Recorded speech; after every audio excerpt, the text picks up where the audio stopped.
Many of you have seen your income adversely affected, or in some cases cut out altogether during this COVID-19 crisis, and that has left a lot of folks worried about losing their home. Right, so that's why we go to consumer reporter Steve Noviello. He is live at home this morning with a look at renters' rights. Steve, good morning. Good morning to you. I've heard from hundreds and hundreds of our viewers, all who really share the same story. The rent is due and they are concerned that they don't have the money to pay. Some of them report property management companies not being very shy about reminding them to pay up or else. Take a look at some letters that have been sent from our viewers to us. The first one says, evictions can and will be filed for non-payment. The next one, in this COVID-19 environment, maintaining a quality place to live for you and your family is crucial. That means paying all charges timely. Do not rely on promises from anyone claiming otherwise.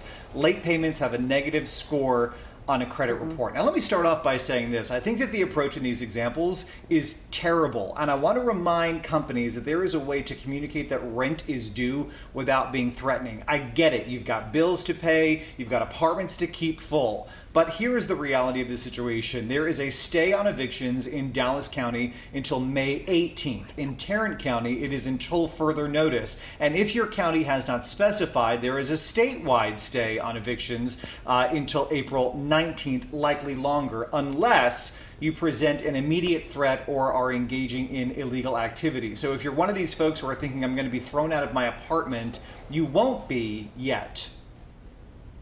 So a lot of people, Steve, are worried about their credit reports, though. They're saying, okay, but if I don't pay, what does that look like? How does that impact it?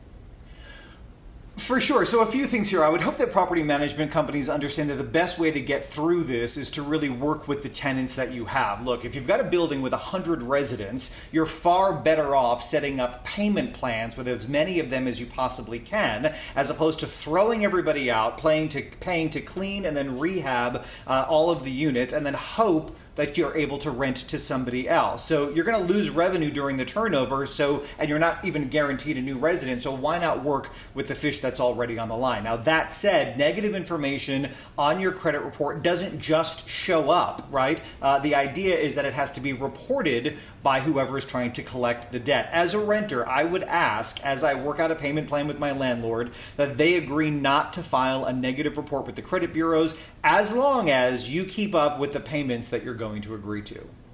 All right, so Steve, what about the payments? Should the expectation be that there might be late fees or penalties?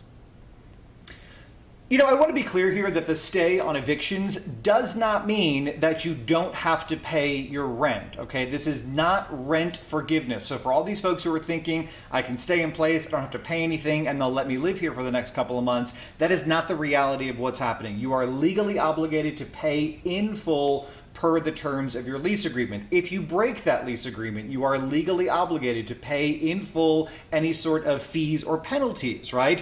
What the stay of evictions does allow is that someone can reconfigure their finances for the next couple of months and rest assured that they're not going to be out on the street while they do that.